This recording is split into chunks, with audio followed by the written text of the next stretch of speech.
The richest people in the world own the craziest, the most unique, and sometimes completely useless houses. Here are the most expensive homes that billionaires live in. First, the incredible house bought together by one of the most powerful couples, Jay-Z and Beyoncé. On the coast of Malibu, California, this is the most expensive home ever sold in the state. Since Jay-Z has a history of being attacked on stage, they needed the best security they could get. That's why they installed bulletproof glass everywhere. If you look from above, you can see 4 outdoor swimming pools, even though they already have their own private beach. The mansion also has a full basketball court, a spa, and a gym. All of this pushes the value of the house over $200 million.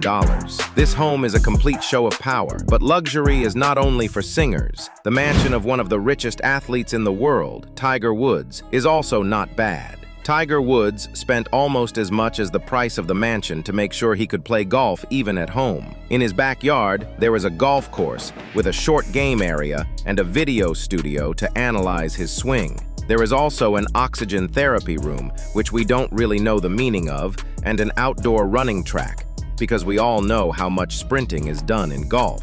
But the area he lives in, Jupiter Island, is a very exclusive neighborhood with only 900 residents. Just to live there, he had to pay $54 million. But that $54 million is only half the price of Bill Gates' library. Bill Gates acts a little secretive about his house, so much so that a private tour of it was once sold for $35,000 at a charity auction. Even though there are touchscreens worth $100 million inside, from the outside, the house looks like a simple cabin. Bill calls this cabin Xanadu 2. In the front and bottom part of the house, there is a stream with salmon and trout, so Bill can go fishing after coding all night. The house also has a massive library with books worth $130 million, which is crazy. But you can never guess how much Richard Branson paid for an island. This Caribbean island is full of strange animals like flamingos and lemurs. It's also the perfect place to practice kite surfing. And there's more. Multiple villas with hundreds of employees to meet every need. You can rent the entire island for yourself for the low price of $105,000. But did you know Richard bought this island back in the late 1970s for only $180,000 before prices skyrocketed? That price may look small, but we don't know how much he has spent renovating it since then. His main house even burned down once and was rebuilt even more luxurious, so the cost must be tens of millions, if not hundreds of millions. George Lucas's house wasn't much about luxury because it is a paradise for movie lovers.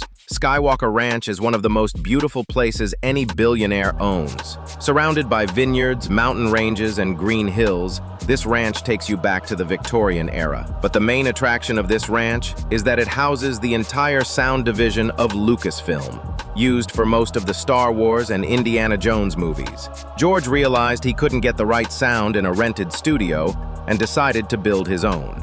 At Skywalker Ranch, sound mixing, design, and post-production can all be done. And since it is actually a ranch, they produce their own olive oil, Wagyu beef, and wine. They even have their own fire department ready to respond to emergencies. But all of this cost George around $100 million. But some billionaires took stricter precautions for doomsday. Mark Zuckerberg has been building his own apocalypse city in Hawaii. For years, he has been buying more than 14 acres of land to create a complex of mansions, tree houses, and underground tunnels. This complex includes a 5,000-foot shelter with a blast-resistant door and a lifetime supply of energy and food. I guess we need to stay on good terms with Zuck, but it seems Ira Rennert doesn't really care about doomsday. Instead, he paid $251 million to find peace right here on Earth. Today, his mansion is estimated to be worth more than $500 million. The entire estate covers 110,000 square feet. Hopefully, he has managed to find peace in all that space. But Nile Niami definitely couldn't find peace with his $500 million house. This is the biggest modern home in the United States. 105,000 square feet in size, located in the hills of Bel Air just like the Fresh Prince. Normally, we would expect most billionaires to line up for this house, but the strange rooms inside made it a bit unappealing. It was filled with odd rooms like one dedicated to jellyfish and another to candy. However, it did have some cool features like a full nightclub, a beauty salon, 5 pools, and an outdoor running track. Basically, you could live completely isolated from the world here. But no one wanted to pay $500 million. So Nile Niami went bankrupt and the house was sold for $141 million. Western luxury wasn't enough. In South Asia, Ambani took things to another level with his $2 billion skyscraper. This house is a tower called Antilia, with more than 27 floors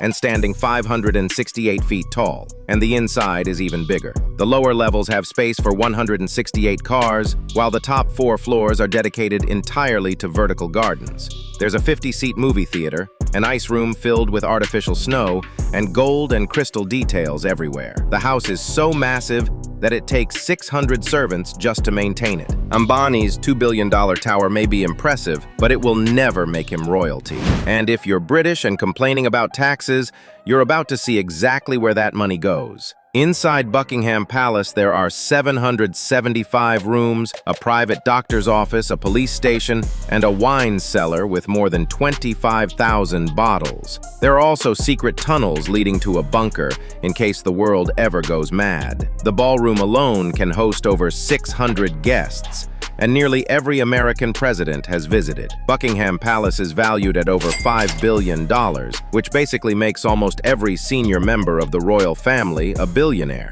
The royal family has protected its wealth through centuries of inheritance, but today, one man can buy his own island with nothing but the money he made from football. Lionel Messi, with his Miami career added in, has earned over $1.6 billion in his lifetime.